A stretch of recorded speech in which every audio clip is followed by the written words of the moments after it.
Hello friends, welcome to mathematics world. Doctor Sonen Gupta online maths class. Dear friends, जैसे कि आप लोग की डिमांड थी सर हमें M2 जो अभी रिसेंटली हमारा पेपर हुआ है जून जून 2024 में, उसका सॉल्यूशन हमें बता दिए जिससे कि हम अपने आंसर को चेक कर सकते हैं और हमें पता चल जाए कि हमें कितने मार्क्स मिल सकते हैं। तो डियर फ्रेंड्स, जैसे मैं आपको बताना चाहूँगा कि अभी तक मैं आपको क्वेश्चन नंबर 1 से लेकर क्वेश्चन नंबर 6 तक सॉल्व करा चुका हूँ। आज मैं स्पेशली बात करूँ क्वेश्चन नंबर 7, और जो मैंने आपको पेपर का जो एनालिसिस बताया था उसी के अकॉर्डिंग आपके क्वेश्चन आए हुए, और इवन उतने ही मार्क्स से क्वेश्चन पूछे गए जितने मार्क्स के मैंने क्वेश्चन आपको बताए गए थे। वीडियो देख रहे हैं तो भाई पहले सब्सक्राइब कर देगा और बेल आइकन प्रेस करना बिल्कुल भी नहीं भूलना है, क्योंकि अगर आप बेल आइकन को प्रेस नहीं करेंगे तो आपको फर्दर नोटिफिकेशन नहीं मिलेगा। साथ में क्योंकि अगर आपको पढ़नी है हायर मैथमेटिक्स तो आपको मेरे वीडियो लेक्चर इस प्रकार से देखते रहेगा, और इस वीडियो को लाइक करना बिल्कुल भी नहीं भूलना। तो आइए स्टार्ट करते हैं।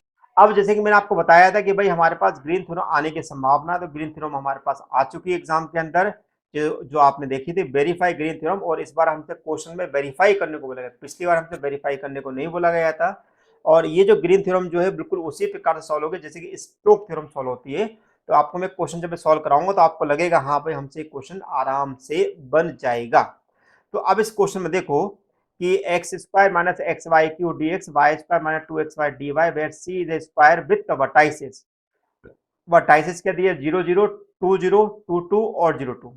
तो पहले इस क्वेश्चन का हम देख लेते हैं कि भाई किस प्रकार से इसको हम सॉल्व कर रहे हैं।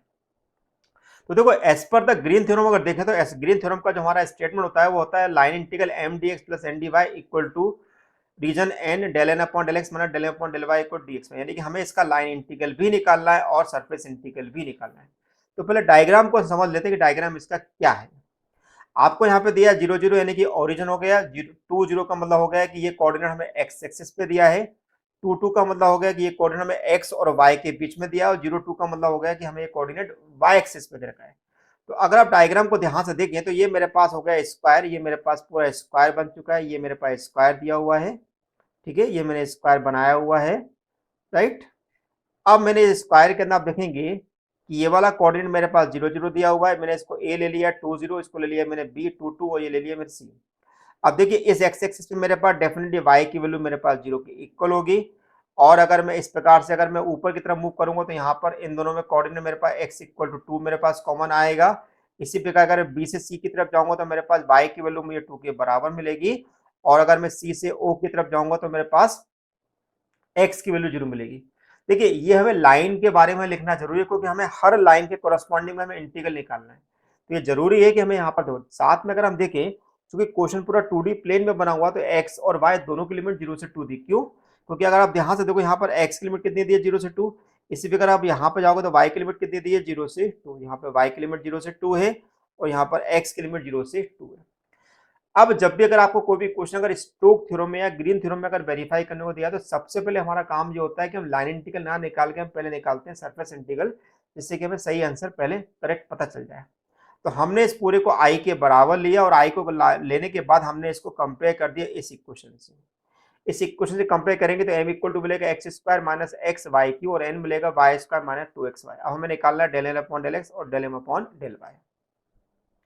हमने del M upon del y को निकाला, तो भाई एक्स स्क्वायर का डिफरेंशियल होगा वाई के रिस्पेक्ट में 0, एक्स वाई क्यू का होगा 3x वाई स्क्वायर, यानी कि माइनस 3x वाई स्क्वायर मुझे मिलेगा। इसी बार मैंने del N upon del x निकाला तो कितना मिलेगा? वाई स्क्वायर का डिफरेंशियल मिलेगा 0, और 2x वाई का हो जाएगा x के रिस्पेक्ट में 2y, यानी कि माइनस 2y।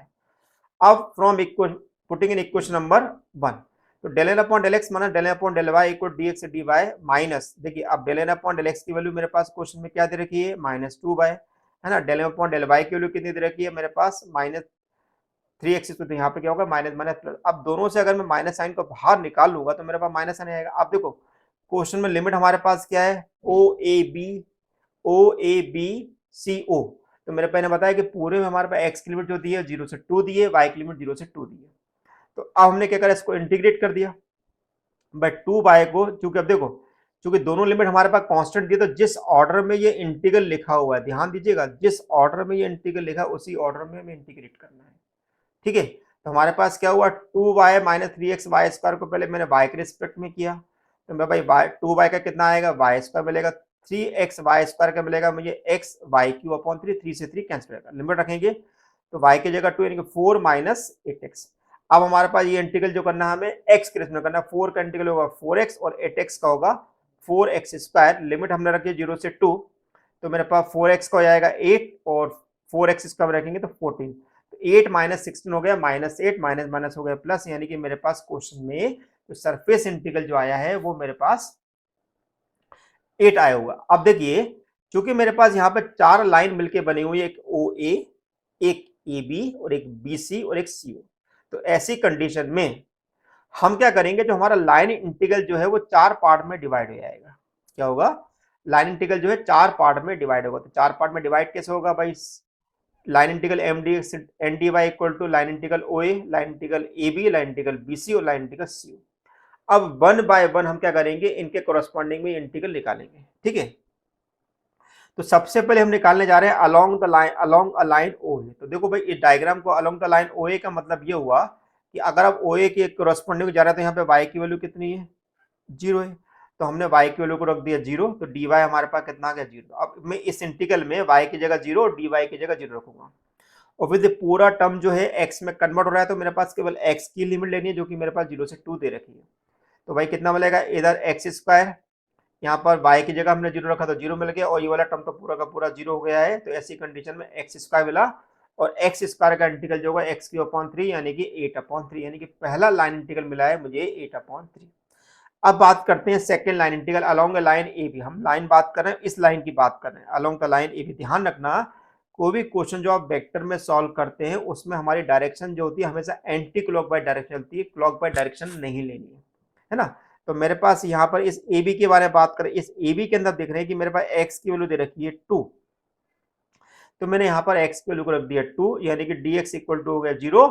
चूंकि हमारे पास x पूरा रिमूव हो रहा है, तो ऐसी कंडीशन में जो y की लिमिट चाहिए, तो y की लिमिट मेरे पास दिख रही है कि y की लिमिट 0 से 2 दिखाई दे रही है, तो मैंने भाई रख दिया ये वाला पोर्शन पूरा का पूरा मेरे पास 0 है, क्योंकि dx की वैल्यू 0 है। यहाँ पर मैंने x की जगह 2 रख दिया, तो ये हो गया 4y, तो y² माइनस 4y, y² का इंटीग्रल हो गया y³ और 4y का होगा 2y, इसका लिमिट रखूंगा तो 8/3 माइनस 8, और 8/3 माइनस 8 करेंगे तो 8 माइनस 24 होगा, जो कि मेरे पास -16/3 के बराबर मिलेगा। अब बात करते हैं अलोंग द लाइन BC। तो अलोंग द लाइन BC का मतलब ये हुआ कि हम ऐसे जा रहे हैं, तो अलोंग द लाइन BC के अंदर मतलब क्या होगा कि यहाँ पर y की वैल्यू कितनी है, 2 है, तो y की वैल्यू 2 है, तो इसके कंडीशन में क्या होगा, dy इक्वल टू 0, और यहाँ पर हमारे पास जो लिमिट होगी वो x की जाएगी, तो x की लिमिट कितनी आ रही है, 2 से 0, तो 2 से 0 आ रही है, तो मेरे पास मैंने लिमिट लिख दी भाई, x की लिमिट 2 से 0 आ रही है। तो अब मेरे पास ये वाला पोर्शन हो गया 0, केवल बचा ये वाला, यहाँ पे y की जगह रख दिया 2, तो कितना हो गया, 8x हो गया, तो x² का इंटीग्रल हो गया x³ माइनस 4x², लिमिट 2 से 0 पुट करिए, 0 पुट करूंगा तो पूरा 0 जाएगा, 2 पुट करूंगा तो 8/3 माइनस 16, तो 8/3 माइनस 16 क्या हो गया, 8 माइनस 48, तो मेरे पास हो गया 40/3। तो इस प्रकार से मुझे थर्ड लाइन इंटीग्रल मिल गया मुझे इस प्रकार से। अब हम बात करेंगे along the line CO। Along the line CO की बात करेंगे तो हमको इस प्रकार से मूव करना है, इस प्रकार से मूव करना। तो यहाँ पर हमारे पास x की वैल्यू कितनी है, 0 है, क्योंकि x की वैल्यू 0 है तो dx भी मेरे पास 0 होगा। अब मेरे पास यहाँ पर लिमिट मुझे लेनी पड़ेगी y की, तो y की लिमिट कितनी है, 2, और यहाँ पे कितनी आ रही है, y की लिमिट 0, तो y की लिमिट हो जाएगी 2 से 0, है ना। चूंकि हमारे पास dx इक्वल टू 0 है, तो ये वाला पोर्शन हमारा खत्म हो जाएगा, है ना। तो मेरे पास क्या 2 से 0, y² माइनस, क्योंकि x भी मेरे पास 0 है तो ये भी 0 है, तो y² का इंटीग्रल हो गया y³/3, 2 से 0 यानी कि -8/3 मिलेगा। अब हमें इन चारों इंटीग्रल को ऐड कर देना है, तो हमारे पास पहला आया था 8/3, दूसरा आया था -16/3, 40/3 और 8/3। तो यहाँ पर हम तीनों को सॉल्व करेंगे तो मुझे मिलेगा 8, और हम देख रहे हैं कि मुझे सरफेस इंटीग्रल भी 8 मिला था और लाइन इंटीग्रल भी 8 मिला। इसका मतलब है कि इस प्रकार से मेरा ग्रीन थ्योरम पूरी तरीके से वेरीफाई हो गया। अब ये देखना ये है कि क्या आपने ग्रीन थ्योरम को क्वेश्चन सॉल्व किया है कि नहीं। अगर आपने ग्रीन थ्योरम को क्वेश्चन सॉल्व किया हुआ है तो आपको आंसर 8 मिलना चाहिए। तो आपको मेरे वीडियो लेक्चर कैसे लग रहे हैं कि भाई, अगर आपने वीडियो अभी तक लाइक नहीं किया भाई लाइक जरूर कर दो, क्योंकि आपको लाइक करने में लगता है 1 मिनट लेकिन, या 1 सेकंड लगता है, लेकिन इससे हमें मिलता है बहुत सपोर्ट। तो thank you for watching my channel doctor Sunil Gupta. Thank you so much.